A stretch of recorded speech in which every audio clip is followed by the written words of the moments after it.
بھائیو اس میں کوئی شک ہی نہیں ہے کہ قرآن حکیم کے جتنے بھی واقعات آئے ہیں ان میں سب سے منفرد اور عجیب و غریب واقعہ ہے. یہ عجیب و غریب لفظ کوئی برا لفظ نہیں ہے.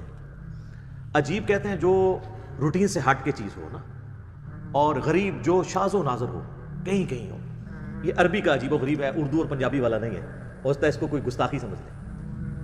اور وہ واقعہ ہے سیدنا موسیٰ اور خضر علیہ السلام کا واقعہ. یہ لفظ ہے خضر، خواہ کے اوپر زبر ہے، ضاد کے نیچے زیر ہے. اردو میں ہم خضر پڑھ سکتے ہیں، لیکن غلط العام ہے خضر. خضر لفظ غلط ہے، یہ خضر لفظ ہے. لیکن چونکہ اردو میں چل رہا ہے، اب میں بھی اگر اسے بول دوں گا تو کوئی برائی والی بات نہیں ہوگی. جو چیز ریناؤنڈ ہوتی ہے وہ اس طریقے سے چل رہی ہوتی ہے. تو موسیٰ اور خضر علیہ السلام والا واقعہ ایک یونیک واقعہ ہے. اس واقعے کی تفصیلات کو اور اس سے نکلنے والے ریزلٹس کو ڈسکس کرنے سے پہلے اس کا جو بیک گراؤنڈ ہے وہ پتہ ہونا ضروری ہے. بیسیکلی جب نبی صلی اللہ علیہ وآلہ وسلم کی مبارک دعوت عام ہوئی تو مشرکین عرب تو آپ کو پتہ ہے امی تھے، ان پڑھ تھے، جاہل تھے، علم نام کی کوئی چیز نہیں تھی. انہوں نے کچھ لوگوں کو روانہ کیا یہود و نصارہ کے علماء کی طرف کہ تم لوگ ہمیں کچھ ایسے سوالات بتاؤ جو ہم جا کے نبی علیہ السلام سے پوچھیں، اور ان کے جواب پھر نبی علیہ السلام کو نہ آتے ہوں، پھر ہم کہیں گے ہاں جی اچھا نبی ہے جس کو یہ بات بھی نہیں پتہ. تو انہوں نے کل 4 سوالات کا انتخاب کیا. اس میں سے پہلا سوال تھا کہ اصحاب الکہف کون ہے، جس سے ریلیٹڈ میرا آلریڈی ایک کلپ ریکارڈڈ ہے، آپ یوٹیوب پہ دیکھ سکتے ہیں. دوسرا سوال انہوں نے کیا کہ یہ موسیٰ اور خضر علیہ السلام والا واقعہ اس کی کیا حقیقت ہے. اور تیسرا ذوالقرنین جو بادشاہ ہے، جو یہودیوں کے لیے ایک منجی اور نجات دہندہ کی حیثیت رکھتے تھے، ان کا واقعہ کیا ہے. اور چوتھا سوال تھا روح کی حقیقت سے متعلق. تو یہ جو 4 سوالات ہیں ان کے جواب میں اللہ تعالیٰ نے اپنے محبوب صلی اللہ علیہ وآلہ وسلم کو ایجوکیٹ کیا، اور قرآن حکیم کی سورۃ الکہف 18 نمبر سورت نازل ہوئی جو پارہ نمبر 15 سے شروع ہو کر پارہ نمبر 16 میں مکمل ہوتی ہے. اور ان 4 سوالات کے جوابات دیے گئے، اور اسی کانٹیکسٹ میں یاجوج اور ماجوج کا ذکر بھی اس میں آیا. اور اس کے علاوہ بھی دنیا پرستی کی جو مذمت ہے، یہ مرکزی ٹاپک ہے سورۃ الکہف کا. انہی میں سے ایک یہ قصہ موسیٰ اور خضر ہے علیہ السلام. پہلے میں اسے جستہ جستہ کور کروں گا، قرآن، بخاری اور مسلم کو جوڑ کے ایک پورے کا پورا جو واقعہ بنتا ہے. اس کے بعد پھر میں انجینئرنگ کروں گا انشاءاللہ تعالیٰ، اس کی صحیح تعویل کیا ہے، اس کو مس کوٹ کس طریقے سے کیا جاتا ہے، اور اس کے پیچھے ریالٹی کیا تھی. یہ واقعہ سورۃ الکہف کے اندر 23 آیات کے اوپر پھیلا ہوا ہے، آیت نمبر 60 سے لے کر 82 تک، اور پارہ نمبر 15 کے آلموسٹ آخری حصے سے شروع ہو کے 16 نمبر میں یہ والا پورشن ختم ہوتا ہے سورۃ الکہف کا، آیت نمبر 60 سے 82 تک، جس میں قصہ موسیٰ اور خضر ہے علیہ السلام. اور اس کا جو کانٹیکسٹ ہے واقعے کا وہ قرآن میں نہیں ہے، وہ کانٹیکسٹ صحیح بخاری اور صحیح مسلم کے اندر موجود ہے. صحیح بخاری میں یہ واقعہ کئی مقامات پہ امام بخاری نے نقل کیا ہے، لیکن جو سب سے ڈیٹیلڈ طریق آیا ہے وہ صحیح بخاری میں کتاب الانبیاء چیپٹر میں موسیٰ علیہ السلام کے اوپر جو باب ہے اس کے اندر انٹرنیشنل نمبر کے مطابق 3401 نمبر حدیث ہے. اور مسلم شریف کے اندر اوپر تلے 6 طرق آئے ہیں سیدنا موسیٰ اور خضر علیہ السلام کے واقعے سے ریلیٹڈ. انٹرنیشنل نمبر کے مطابق 6163 سے لے کر 6168 تک. کانٹیکسٹ بخاری اور مسلم میں آیا، اور وہ کانٹیکسٹ یہ آیا ہے کہ نبی صلی اللہ علیہ وآلہ وسلم فرماتے ہیں کہ ایک دن موسیٰ علی نبینا وعلیہ الصلوۃ والسلام بنی اسرائیل کو واعظ کر رہے تھے، نصیحت کر رہے تھے. اسی دوران ایک شخص نے کھڑے ہو کر پوچھا کہ اس وقت دنیا میں سب سے بڑا عالم کون ہے، سب سے زیادہ علم کس کے پاس ہے. تو ظاہر ہے اس کا جینوئن جواب یہی ہے کہ وقت کے پیغمبر کے پاس، جو اس وقت خود موسیٰ علیہ السلام تھے. تو یہ کلیئر کٹ یہی جواب بنتا تھا، اور موسیٰ علیہ السلام نے بھی یہی جواب دیا کہ اس وقت سب سے بڑا عالم میں ہوں. لیکن سر پیغمبروں کی شان اس سے بڑی عرفہ والا ہوتی ہے. پیغمبر گاڈ اورینٹڈ ہوتے ہیں. اللہ تعالیٰ کو یہ موسیٰ علیہ السلام کا جواب ناپسند ہوا، اور بخاری مسلم کے الفاظ ہیں اس جواب کی وجہ سے اللہ تعالیٰ نے ان پر عتاب فرمایا، غصہ فرمایا کہ تم تو پیغمبر تھے، تمہیں چاہیے تھا تم علم کو اللہ کی طرف منسوخ کرتے. ظاہر موسیٰ علیہ السلام نے آگے سے کوئی جسٹیفائی نہیں کرنا تھا کہ اللہ یہ تو مخلوق کی بات ہو رہی تھی، تیرا اور میرا کمپیریزن ہی کوئی نہیں ہے. لیکن پیغمبروں سے یہ ایکسپیکٹ کیا جا رہا ہوتا ہے کہ وہ گاڈ اورینٹڈ ہو، کیونکہ انہوں نے مخلوق کو گاڈ اورینٹڈ کرنا ہوتا ہے. یہاں آپ کے بابے دعوے کرتے ہیں، بابے سر کی نظر بھی نہیں آتے دور دور تک. یہاں وقت کا پیغمبر، اولو العزم پیغمبر، 5 اولو العزم پیغمبر ہیں سورہ شورا کے اندر. نمبر 1 امام اعظم محمد رسول اللہ صلی اللہ علیہ وآلہ وسلم. نمبر 2 سیدنا ابراہیم علیہ السلام. نمبر 3 سیدنا نوح علیہ السلام.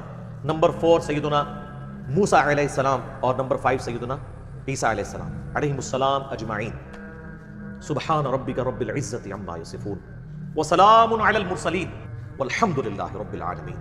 یہ بیسٹ درود ہے جو قرآن میں سورہ الصافات کی آخری 3 آیات ہیں. تو اب اللہ تعالیٰ نے پھر کہا کہ موسیٰ اب میں تجھے ایک ایسے بندے سے ملواؤں گا جس کے پاس ایسا علم ہے جو میں نے تجھے بھی نہیں دیا ہوگا. اللہ اکبر. اور اس کے لیے نشانی مقرر کی کہ تم اپنے ساتھ ایک بھنی ہوئی مچھلی رکھ لینا، اس کے ذریعے ہم نشانی ظاہر کریں گے اور ہمارے اس بندے سے تمہاری ملاقات ہوگی اس جگہ پر جہاں پر 2 دریا آ کر ملتے ہیں، وہاں پر تمہیں ہمارا وہ بندہ ملے گا. یہ جتنی باتیں میں نے کی ہیں یہ بخاری اور مسلم میں. قرآن میں جو واقعہ سٹارٹ ہوتا ہے وہ اس کے بعد سٹارٹ ہوتا ہے، اور اس میں یہ نہ تو حضرت خضر کا نام ہے، بخاری مسلم میں حضرت خضر کا نام آیا ہوا ہے، اور قرآن پاک میں حضرت موسیٰ علیہ السلام کے اس ساتھی کا نام بھی نہیں ہے جس کو وہ اپنے ساتھ اسسٹنٹ کے طور پر لے کر گئے تھے، لیکن بخاری مسلم میں اس کا نام آیا یوشع ابن نون، جو ان کے صحابی تھے اور بعد میں موسیٰ علیہ السلام کی وفات کے وقت اللہ نے ان کو پیغمبر بنا دیا اور وہ جانشین، خلیفہ اول بھی بنے اور جانشین بھی بنے اور پیغمبر بھی بنے. یوشع ابن نون علیہ السلام. قرآن میں سٹارٹ سورہ الکہف کی آیت نمبر 60 سے یہاں سے ہوتا ہے کہ موسیٰ علیہ السلام نے، وہ یاد کرو وقت موسیٰ علیہ السلام نے اپنے اس نوجوان ساتھی سے کہا کہ رخت سفر باندھ دو، ہم نے ایک سفر کرنا ہے اور میں اس وقت تک سفر کرتا رہوں گا جب تک کہ میں اس مقام پر نہ پہنچ جاؤں جو اللہ تعالیٰ نے مجھے وحی کے ذریعے آگاہ کیا ہے. تو وہ دونوں چل پڑے. اب یہ جو آگے کی سٹوری ہے نا یہ ساری قرآن کے اندر آتی ہے لیکن کانٹیکسٹ بخاری مسلم میں تھا. تو وہ اپنا ساز و سامان ساتھ رکھتے ہیں، راستے کا کھانا بھی. آپ کے بزرگ جو ہیں وہ کئی سال تک بغیر کھائے پیے زندہ رہتے ہیں، جو بزرگوں کے بزرگ ہیں وہ اپنا کھانا بھی ساتھ لے کے چلتے ہیں. یہ میں آپ کو ساتھ فرق بتاؤں گا. کیوں؟ تاکہ مرنے سے پہلے اے مسلمان کر لے اس پہ غور، کتابوں کا خدا اور ہے، بابوں کا خدا اور. یہ تو چھوٹی چیز ہے. بخاری اور مسلم میں حدیث ہے کہ نبی علیہ السلام کی مبارک زندگی کا جب 40واں سال شروع ہوا تو حضرت خدیجہ بھی نبی علیہ السلام کو کھانا باندھ کے دیا کرتی تھی غار حرا میں جانے کے لیے. نبی علیہ السلام بھی اپنا کھانا ساتھ لے کے جاتے تھے. آپ کو کہانیاں کروائی گئی ہیں، تو جس کو کوئی زیادہ زوم ہے نا تو اس کا مکہ پانی بند کرتے ہیں، تو اب کیمرے کے سامنے اس کو لے آتے ہیں نا، وہ اس طرح کی روحانیت دکھائے نا ہمیں. سب جھوٹ ہے سر. قرآن میں تو حضرت عیسیٰ علیہ السلام اور ان کی ماں کے بارے میں سورۃ المائدہ کی آیت نمبر 75 میں کیا آیا کہ عیسیٰ اور ان کی ماں روٹی کے محتاج تھے، وہ دونوں کھانا کھایا کرتے تھے. ایسوں کو اپنے نفع و نقصان کا مالک سمجھ رہے ہو جو خود روٹی کے محتاج ہیں. بڑی ڈاڈی آئے تھے. تو عیسیٰ علیہ السلام بھی روٹی کے محتاج ہیں. تو آپ کے سارے بزرگ بابے جو اکثر ہے ہی جعلی ہیں، وہ اصلی بھی ہوں تو موسیٰ علیہ السلام کی جوتیوں کی خاک کے برابر بھی نہیں ہے، عیسیٰ علیہ السلام کی جوتیوں کی خاک کے برابر بھی نہیں ہے. تو وہ رخت سفر لے کے چلتے ہیں، بھنی ہوئی مچھلی، اور ایک جگہ وہ راستے میں آرام کرنے کے لیے چٹان کے پاس کھڑے ہوتے ہیں. تو قرآن میں تو بس اتنا ذکر ہے، بخاری مسلم میں آتا ہے کہ وہاں پہ حضرت موسیٰ علیہ السلام کو اونگ آ جاتی ہے، اور اسی دوران وہ جو مچھلی بھنی ہوئی مچھلی ہے، قرآن میں یہ ذکر بھی ہے کہ وہ بھنی ہوئی مچھلی جو ہے وہ زندہ ہو کے پانی کے اندر چلی جاتی ہے. یہ اب وہ نشانی تھی مردے کا زندہ ہونا. یہ منظر یوشع ابن نون دیکھ رہے ہوتے ہیں لیکن وہ موسیٰ علیہ السلام کو بتاتے نہیں کیونکہ وہ ان کے آرام میں خلل سمجھتے ہیں. جب موسیٰ علیہ السلام اٹھتے ہیں تو یوشع ابن نون بھول جاتے ہیں یہ بات. اور سورۃ الکہف میں آتا ہے کہ وہ جب بعد میں ان کو جا کے یاد آتا ہے وہ کہتے ہیں مجھے شیطان نے بلا دیا تھا. آگے جب چلتے ہیں نا تو حضرت موسیٰ علیہ السلام کہتے ہیں مجھے تھکاوٹ ہو رہی ہے تو وہ جو کھانا ہے وہ تو کھلاؤ نا مجھے. تو وہ کہتے ہیں حضرت وہ کھانا تو جب ہم وہاں رکے تھے نا چٹان کے پاس تو وہ مچھلی جو ہے نا میں نے دیکھا وہ زندہ ہوئی اور پانی میں چھلانگ لگی. اور نہ کیا تیرا پلا ہو جائے اللہ دے بندے، وہی تو وہ جگہ تھی جہاں میں وہ بندہ ملنا تھا. تو قرآن کے الفاظ ہیں وہ الٹے قدم واپس پلٹتے ہیں. اب موسیٰ علیہ السلام کو بھوک بھی بھول جاتی ہے کیونکہ اصل تو چیز وہ ہے. اچھا ڈاکٹر سرار صاحب جب یہ واقعہ بیان کر رہے تھے نا بیان القرآن میں تو کہتے ہیں کہ یہاں پہ علماء اور بزرگوں نے بتایا ہے کہ حضرت موسیٰ علیہ السلام کو تھکاوٹ اس لیے ہوئی کہ وہ اس سے آگے چلے گئے تھے جو اللہ نے ان کے لیے جگہ مقرر کی تھی. پہلے ان کو تھکاوٹ نہیں ہوئی. تو اب وہ فوت ہو چکے ہیں، اللہ تعالیٰ ان کی مغفرت کرے، ہمارے استاد ہیں. سر یہ بخاری مسلم میں لکھا ہے کہ نبی علیہ السلام نے فرمایا کہ حضرت موسیٰ علیہ السلام کو تھکاوٹ اس لیے ہوئی کہ وہ اس مقام سے آگے چلے گئے تھے. یہ بزرگوں نے نہیں فرمایا, ٹھیک ہے. ہمارے ہاں احادیث بھی بزرگوں کے نام سے ہیں, ان بزرگوں کے کہ جنہوں نے حدیثوں کے ترجمے بھی کبھی نہیں کیے, پڑھنا تو دور کی بات. سر بخاری کا پہلا ترجمہ 1920 میں ہوا ہے, آج 100 سال بمشکل ہوئے ہیں, اور اسلام آئے ماشاءاللہ آپ کہتے ہیں 1000 سال ہو گئے. یہ 1000 سال بزرگ کیا کرتے رہے؟ نہ قرآن ٹرانسلیٹ کیا ہے, نہ بخاری کیا ہے, آپ کہتے ہیں خدمات ہیں دین کے لیے. تو پھر میں اور طرف چل رہا ہوں. صلاۃ بر محمد وآل محمد, اللہم صلی علی محمد وعلی آل محمد. اچھا, وہ واپس آتے ہیں تو اس جگہ پہ ایک شخص کو دیکھتے ہیں جو کہ ایک چادر اوڑھ کے بیٹھا ہوتا ہے, اور وہ بھی انتظار میں ہوتا ہے. اس کو بھی اللہ تعالیٰ نے ڈیوٹی لگائی ہوئی ہے کہ میرا پیغمبر آ رہا ہے تمہارے پاس. تو حضرت موسیٰ علیہ السلام اسے سلام کرتے ہیں, وہ آگے سے سلام کا جواب دیتا ہے. یہ بخاری مسلم میں, قرآن میں چونکہ وہ شارٹ ہے تو اس میں یہ کہ وہاں پر جب پہنچتے ہیں تو وہ ہمارے بندوں میں سے ایک بندے کو پاتے ہیں جسے ہم نے علم لدنی یعنی اپنی طرف سے ایک علم خاص عطا فرمایا ہوتا ہے. اسی جو لفظ ہے نا, اس سے انہوں نے علم لدنی کو اخذ کیا ہے. وہ الفاظ ہیں, وہ علمناہ من لدنا علما. ایسے بندے کو پاتے ہیں جسے ہم نے خاص اپنی طرف سے علم دیا ہوتا ہے. بخاری مسلم کے الفاظ یہ ہیں کہ حضرت موسیٰ علیہ السلام کو وہ بندہ کہتا ہے کہ حضرت اللہ تعالیٰ نے کچھ علوم مجھے ایسے سکھائے ہیں جو آپ کو نہیں سکھائے, اور کچھ علوم آپ کو ایسے سکھائے ہیں جو مجھے نہیں سکھائے. یہ ڈنڈی مار جاتے ہیں بابے, یہ نکال دیتے ہیں اس میں سے, یہ ڈسکس ہی نہیں کرتے, کیونکہ یہ بتانا چاہتے ہیں کہ جو نانگے پیر ہوتے ہیں نا, حالانکہ خضر علیہ السلام کہیں نہیں آیا کہ وہ ننگے تھے, الٹا یہ آتا ہے انہوں نے چادر اوڑھی ہوئی تھی. یہ تو نکروں والے ہوتے ہیں نا بزرگ ان کے, مجذوب جو ہوتے ہیں, تو وہ چادر اوڑھی ہوئی تھی باقاعدہ انہوں نے. اور ساتھ وہ کہہ رہے ہیں حضرت خضر علیہ السلام حضرت موسیٰ علیہ السلام سے کہ اللہ نے آپ کو ایسے علوم سکھائے ہیں جو مجھے نہیں سکھائے, اور مجھے ایسے سکھائے ہیں جو آپ کو نہیں سکھائے. یعنی at the end of the day نہ مجھے آپ پہ کوئی برتری ہے نہ آپ کو مجھے. اور یہاں پہ وہ ڈاکٹر طارق قادری صاحب انڈیا گئے نا, تو کہتے ہیں نبی کو دیکھو ولی سے سیکھ رہا ہے, نعوذ باللہ, اور خضر کو ولی بنا کے پیش کرتے ہیں, نعوذ باللہ. وہ تو میں انشاءاللہ اس میں اینڈ پہ کلاس لوں گا نا کہ وہ ولی کہاں سے ہے, جس کا یہ عقیدہ ہے نا کہ کوئی غیر نبی کسی نبی کا استاد ہے, اس سے بڑا کوئی گستاخ رسول نہیں. ہمارے نبی علیہ السلام کا استاد ہے نا جبرائیل, تو وہ پیغمبر ہے فرشتوں کا, غیر پیغمبر وہ بھی نہیں ہے, یہ یاد رکھیے گا. حضرت میکائیل علیہ السلام بھی پیغمبر ہیں, اسرافیل بھی پیغمبر ہیں, اور ملک الموت اسرائیل نام بھی ثابت ہے تفسیر تبری کے اندر ہمارے سلف سے. قرآن میں ملک الموت آیا, وہ بھی پیغمبر ہے.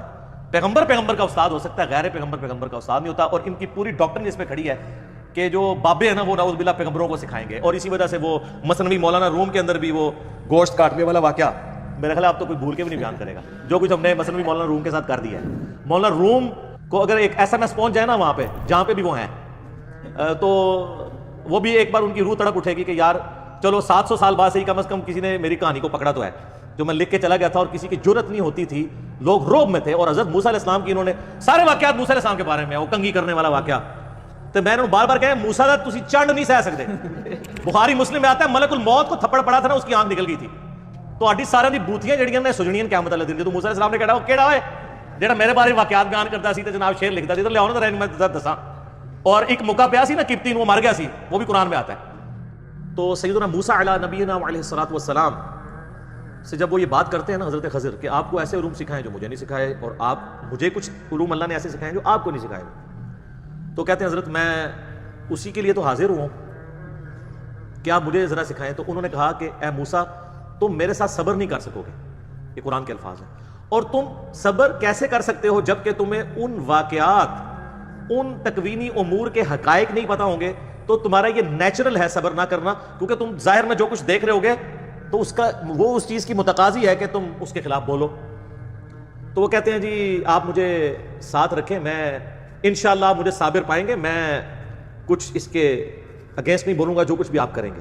لیکن حضرت خضر نے پہلے ہی بتا دیا تھا, اس لیے نہیں کہ ان کو علم غیب تھا, اس لیے کہ جو کچھ انہوں نے بعد میں کیا ہے نا, تو کوئی بھی ذی شعور شخص جس کو تھوڑا سا بھی دین کا علم ہے وہ اس کو کنڈیم کرے گا. تو وہ کہتے ہیں کہ چلو, تو ایک جگہ سے گزرتے ہیں جہاں پہ ایک کشتی ہوتی ہے, غریب لوگوں کی کشتی, اس میں وہ بیٹھتے ہیں. تو بیٹھتے ہی حضرت خضر علیہ السلام اس کا ایک تختہ توڑ دیتے ہیں.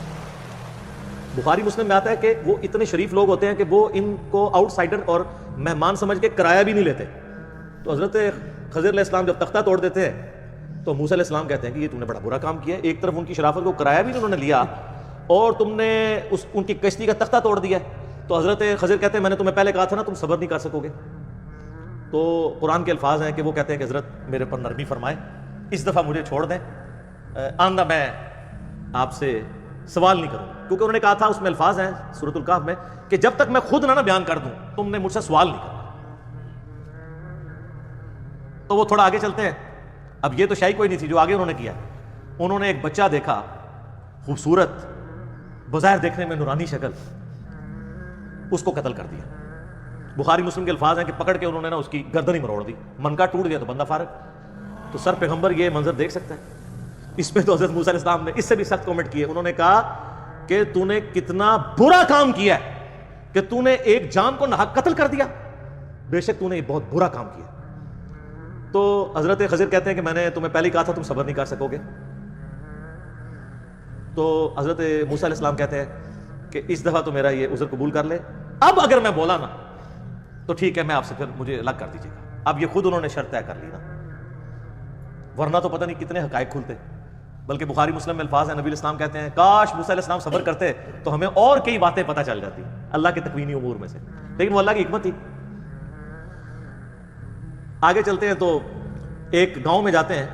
اب ظاہر گاؤں میں یہ آؤٹ سائڈر ہوتے ہیں، ان کو کوئی بھی بندہ کھانا دینے کے لیے بھی تیار نہیں ہوتا، کوئی مہمان نوازی کرنے کے لیے تیار نہیں ہوتا۔ الٹا وہاں پہ ایک دیوار ہوتی ہے جو گرنے کے قریب ہوتی ہے، حضرت خضر علیہ السلام اس کو سیدھا کر دیتے ہیں۔ اس کے باوجود اس گاؤں کے لوگ نہیں کہتے کہ یار انہوں نے مفت میں ہمارا اتنا بڑا کام کیا، چلو 2 وقت کی روٹی، ہم ان کو 1 وقت کی روٹی تو دے دیں، کم از کم مہمان ہے، بغیر معاوضے کے وہ کرتے ہیں۔ تو حضرت موسیٰ علیہ السلام کہتے ہیں یار تم اس کے عوض ہی کم از کم ان سے کھانا ہی مانگ لیتے، تو ایسے لوگ ہیں اور تم ان کے ساتھ یہ کر رہے ہو، چلو کھانا ہی مانگ لو یار اس کے عوض مزدوری کے طور پہ، بھوک لگی ہوئی تھی نا سر۔ یہ جو 10 سال تک بغیر کھائے پیے زندہ بزرگ رہتے ہیں نا، انبیاء کرام تو اوریجنل والے بزرگ ہوتے ہیں نا، آپ کے بزرگ تھیوریٹیکل ہیں جو ایگزسٹ ہی نہیں کہیں کرتے۔ تو پھر حضرت خضر کہتے ہیں کہ بس اب میری اور آپ کی جدائی، آپ نے خود مانا تھا کہ اب میں بولا تو علیحدگی، اب میں تمہیں تعویل بتاتا ہوں ان تینوں واقعات کی۔ تو کہتے ہیں جو پہلا واقعہ ہوا تھا نا، وہ 2 مسکین لوگوں کی، وہ 2 یا 2 سے زیادہ مساکین کی وہ کشتی تھی، اور وہاں ایک جابر بادشاہ تھا جو زبردستی کشتی ہتھیا لیتا تھا۔ تو میں نے ارادہ کیا کہ اس کی کشتی کا تختہ توڑ دوں تاکہ اس کے اندر ایک ایسا عیب پیدا ہو جائے کہ بادشاہ جب وہ دیکھے نا یہ ٹوٹی ہوئی کشتی ہے تو وہ ان سے کشتی نہ چھینے، تختہ تو پھر بھی لگ جائے گا، اگر پوری کشتی چلے گی تو غریب لوگ اپنا کس طرح گزر بسر کریں گے۔ تو اس کا مطلب صحیح کام کیا انہوں نے، لیکن یہ چیز چھپی ہوئی تھی۔ اور ان کا وہ جو بچہ تھا نا، اس کے ماں باپ بڑے نیک تھے، اور ہمیں اس چیز کا خدشہ ہے کہ یہ بچہ طغیانی کی زندگی گزارے گا اور بڑا ہو کر اپنے ماں باپ کو بھی گمراہ کر دے گا۔ بخاری مسلم کے الفاظ ہیں کہ اس نے اپنے ماں باپ کو بھی کافر کر دینا تھا، اس کی محبت کے اندر ماں باپ نے ڈی ٹریک ہو جانا تھا، اور اللہ تعالیٰ اس کے بدلے اس کو نئی اولاد دے دے گا۔ بخاری مسلم کے الفاظ ہیں کہ نئی نیک اولاد دے دے گا جو ان کے لیے آنکھوں کی ٹھنڈک بنے گی۔ دوسری بھی جسٹیفیکیشن درست ہوگی۔ تیسرا انہوں نے کہا کہ وہ جو دیوار تھی نا، وہ 2 یتیم لوگوں کی دیوار تھی، اور گاؤں کے لوگ جو اتنے بے حس لوگ ہیں کہ وہ مہمانوں کو کھانا نہیں کھلا رہے، اس دیوار کے نیچے ان کے آباء و اجداد کا خزانہ دفن تھا، ان کا باپ ایک نیک آدمی تھا۔ یہاں پہ الفاظ ہیں تمہارے رب نے یہ ارادہ کیا کہ اسے سیدھا کر دیا جائے تاکہ جب وہ بڑے ہوں تو اپنے باپ کا خزانہ اس میں سے حاصل کر لیں، کیونکہ بچے چھوٹے چھوٹے ہیں، ابھی دیوار گر جاتی خزانہ باہر آ جاتا تو جو گاؤں والے مہمانوں کو وہ ایک روٹی دینے کے لیے تیار نہیں ہے، اتنے کنجوس ہیں، تو انہوں نے ان کی دولت ہتھیار لینی تھی۔ جب بڑے ہوں گے تو اللہ اپنی رحمت سے ان کے لیے ایسا معاملہ ظاہر کرے گا کہ وہ دولت ان تک پہنچ جائے گی، تو تمہارے رب نے یہ ارادہ کیا، تو اس لیے میں نے وہ دیوار سیدھی کر دی۔ اور اسی پہ سورۃ الکہف کی آیت نمبر 82 کے اوپر یہ آیت کنکلوڈ ہوتی ہے، آخری آیت اس واقعے سے ریلیٹڈ، اور وہ الفاظ ہیں سورۃ الکہف کی آیت نمبر 82 کے کہ حضرت خضر علیہ السلام کہتے ہیں کہ یہ جو کچھ بھی ہوا یہ تمہارے رب کے ارادے سے ہوا، اور تمہارے رب نے یہ ارادہ کیا کہ ایسا کیا جائے، اور اس کے بعد کنکلوژن کن الفاظ پہ ہے، وہ کنکلوڈنگ ہے، وہ آپ کو بات سمجھ آ جائے گی کہ یہ پورے کے پورے واقعے کی تعویل کیا بنتی ہے۔ اعوذ باللہ من الشیطان الرجیم۔ وما فعلته عن امری، میں نے اپنی مرضی سے یہ کام نہیں کیا۔ اگر کوئی شخص یہ کہے کہ میں نے اپنی مرضی سے نہیں کیا اور کیا اس نے ہو، تو مراد ہے اسے گائیڈ لائنز کس سے مل رہی ہیں؟ اللہ سے۔ اور اس سے پہلے اسی آیت میں آیا ہے فَأَرَادَ رَبُّكَ أَن يَبْلُغَا أَشُدَّهُمَا، تیرے رب نے یہ ارادہ کیا کہ جب یہ بچے جوان ہو جائیں اس وقت دولت ظاہر ہونی ہے۔ وما فعلته، آگے بیچ میں الفاظ پھر اینڈ پہ وما فعلته عن امری ذلك تأویل ما لم تستطع علیہ صبرا، یہ ہے ان باتوں کی تعویلات جس پہ تم صبر نہیں کر سکے۔ یہ سر یہ پورا واقعہ ہے۔ اس سے کوئی خلاف شرع کام ثابت نہیں ہوتے، اس لیے کہ جب آپ نے گیر ہی الٹا لگا دیا تو آپ کو بات سمجھ نہیں آئے گی۔ سب سے پہلے یہ سمجھیں کہ حضرت خضر علیہ السلام ہے کون؟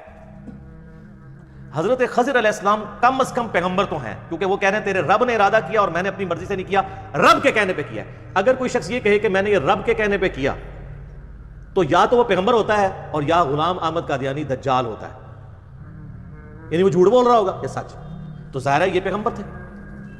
اچھا، اور پیغمبر بھی تھے، اب اس میں اختلاف ہے کہ وہ انسانوں کے پیغمبر ہیں یا فرشتوں کے۔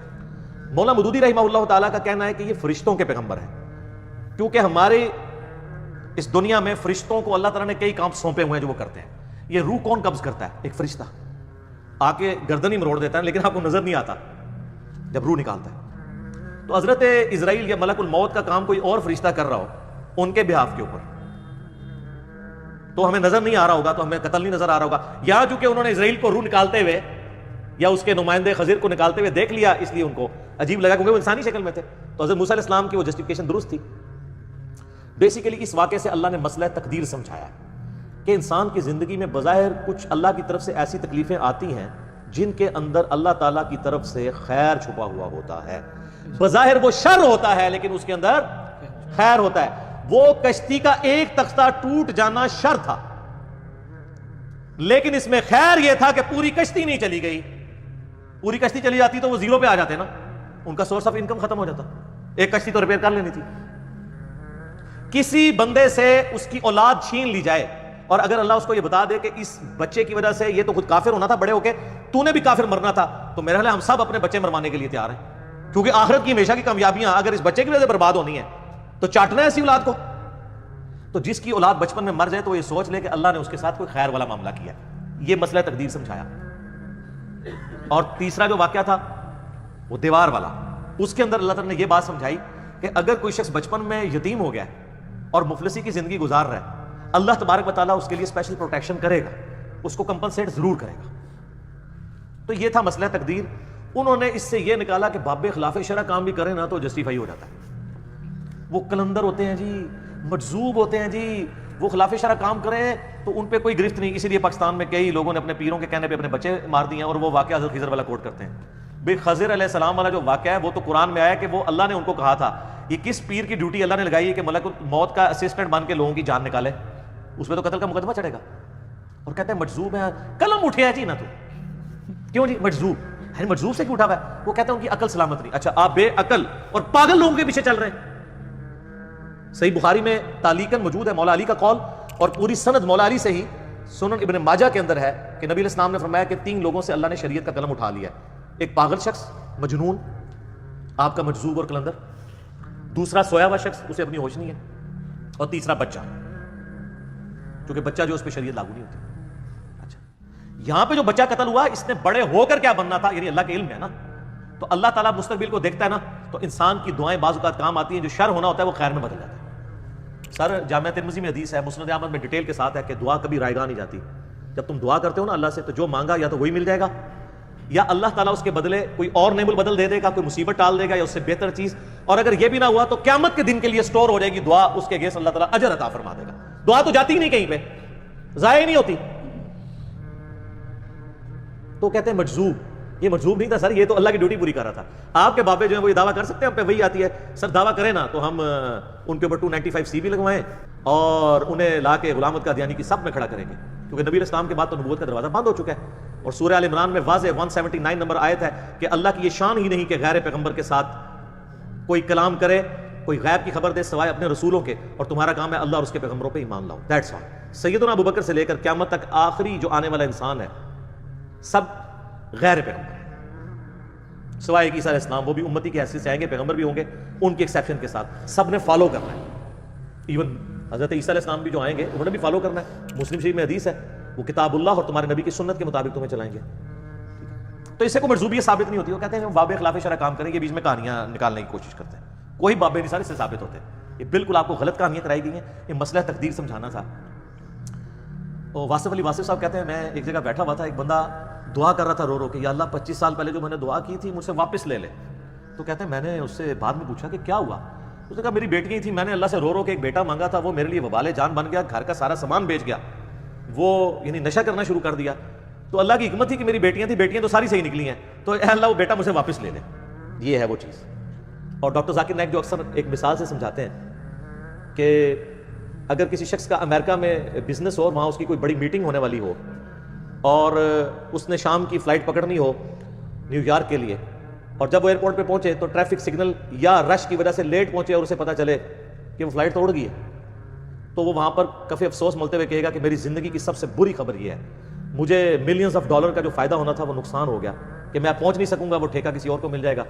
اور اسی افسردگی کے عالم میں وہ اپنی گاڑی میں واپس گھر آ رہا ہو اور راستے میں اسے ٹیکسٹ میسج آئے یا کوئی خبر اس تک پہنچے کہ ابھی ابھی جو نیو یارک کے لیے فلائٹ اڑی تھی وہ کریش کر گئی ہے, تو کیا کہے گا الحمدللہ.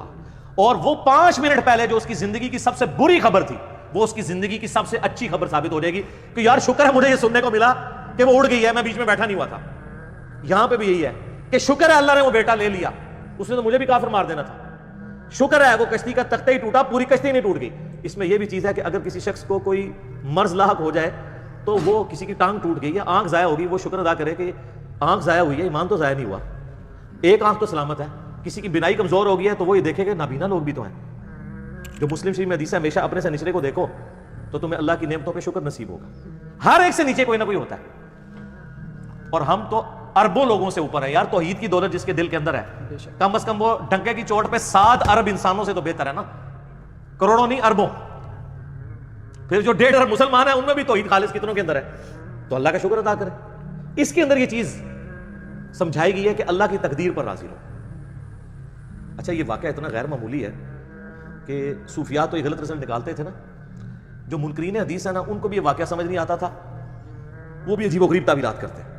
حتیٰ کہ آج سے تقریباً 10 سال پہلے کی بات ہے, مجھے منکرین احادیث میں سے ایک شخص ملا تو میں نے اس کو کہا کہ مجھے قرآن پہ حلف دو ایمانداری سے, اگر یہ واقعہ بخاری مسلم میں ہوتا اور قرآن میں نہ ہوتا. وہ کہتا میں کبھی بھی اس illogical واقعے کو نہ مانتا.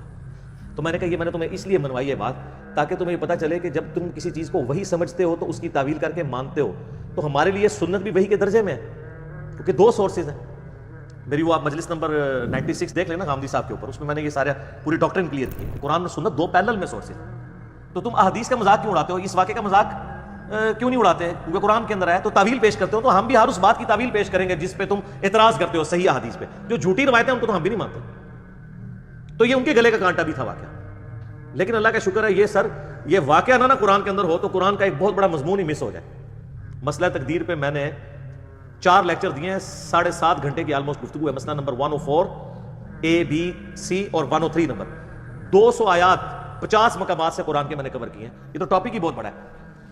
قرآن پاک کا ایک ایک لفظ جو ہے نا وہ ضروری ہے. ایک لفظ بھی آپ کم کر دینا تو قرآن میں ہدایت کے اعتبار سے نقص رہ جائے گا. اب اگر یہ واقعہ آپ نکال دیں تو اتنا بڑا ٹاپک مسئلہ تقدیر انریزالوڈ رہنا تھا. تو بڑی حکمت ہے اس واقعے کی. یہ اللہ تعالیٰ کی طرف سے ایک یونیک چیز ہے, بشرطے کہ اسے مس یوز نہ کیا جاتا. تو میں نے آپ کو اس کی صحیح تعویل بتائی ہے کہ اس کا مطلب یہ نہیں یہ بنتا ہے. اچھا خضر کے حوالے سے بڑا بڑا کچھ مشہور ہے. وہ کہتے ہیں مسلم شریف میں ایک حدیث ہے کہ وہ قرب قیامت میں دجال کے خلاف جو وہ ایک سید الشہداء کھڑا ہوگا نا جس کو دجال ایک دفعہ قتل کرے گا. میں نے کئی دفعہ واقعہ سنا ہے. انٹرنیشنل نمبر کے مطابق 7375 نمبر حدیث کے اینڈ پہ آتا ہے کہ ابو اسحاق امام مسلم کے شاگرد کہتے ہیں کہ کہا جاتا ہے کہ وہ حضرت خضر ہوں گے. وہ کہتے ہیں خضر آج تک زندہ. دیکھو مسلم شریف میں لکھا ہے. سر مسلم شریف میں سند کے ساتھ نہیں لکھا. امام ابو اسحاق جو امام مسلم کے شاگرد ہیں انہوں نے کہا کہ کہا جاتا ہے, نبی علیہ السلام سے انہوں نے منسوب نہیں کیا. اور سر یہ تو تبا تابعی ہے. مسلم کے مقدمے میں لکھا ہوا ہے کہ تابعی بھی اگر کوئی بات رسول اللہ کی طرف منسوب کرے نا اور وہ سند نہ بیان کرے تو مردود ہے. تو امام مسلم کا شاگرد اگر کہتا ہے کہ کہا جاتا ہے, سن آگے سننی, وہ بات نہیں ایکسیپٹیبل ہوگی. اور انہوں نے بھی کوئی اسے آن نہیں کیا. انہوں نے کہا پبلک میں مشہور ہے, کوئی غزر نہیں ہے. وہ اس زمانے میں کوئی مومن ہوگا. تو اس کو دلیل کے طور پر پیش کرتے تھے. میں نے کلیئر کر دیا. وہ کہتے ہیں کہ خضر کی حکومت پانیوں پہ ہے جی, پانیاں حکومت ہے. اچھا آپ کو پتا ہے یہ موسیٰ اور خضر والا واقعہ جو ہے یہودیوں کے ہاں بھی ملتا ہے, لیکن وہ خضر کی بجائے اس واقعے کو حضرت الیاس کی طرف منسوب کرتے ہیں اور تالمود کے اندر ملتا ہے یہ واقعہ. تو قرآن نے اصلاح کر دی ہے کہ وہ نہیں تھے. بخاری مسلم میں آیا کہ وہ خضر تھے. باقی واقعہ ان کے ہاں بھی ملتا ہے, وہ مانتے ہیں اس واقعے کو. تو وہ کہتے ہیں پانیوں پہ حکومت ہے جی. اچھا جی سبزے پہ حکومت ہے. سبزے پہ حکومت نہیں, وہ بخاری میں حدیث ہے کہ نبی علیہ السلام نے فرمایا خضر کا نام خضر اس لیے پڑا کہ ایک خشک زمین پہ بیٹھے تھے, جب اٹھے تو وہاں پہ کھیت اگائے, ہریالی ہو گئی. اور عربی میں خضر کہتے ہیں گرین کلر والا, تو اس کی وجہ سے ان کا نام خضر پڑ گیا. ٹھیک ہے، تو وہ تو فرشتوں کے ساتھ ہے ایسا معاملہ، قرآن پاک میں نہیں آتا۔ یہ بچڑے کے اندر جو وہ ایک مٹھی سامری جادوگر نے جو ڈالی تھی، وہ قرآن میں موجود ہے نا کہ وہ مٹھی کہاں سے لی تھی؟ اس نے فرشتے کو دیکھ لیا تھا، فرشتے کے جو قدموں کے نشان تھے نا وہاں سے اس نے وہ مٹھی بھر گئی اور وہ سونے کے بچڑے میں ڈالی تو اس میں سے باہر نکلنا شروع ہو گئی۔ ظاہر ہے وہ فرشتوں کے ساتھ تو اللہ نے یہ چیزیں ایسی اٹیچ کی ہیں۔ یہاں پہ بھی خضر ایک فرشتہ ہے، وہ جہاں پہ بیٹھتے ہیں وہاں پہ سبزہ اگا جاتا ہے۔ پانیوں پہ حکومت کہاں سے ہے سر؟ پانی پہ اللہ کی حکومت ہے سر۔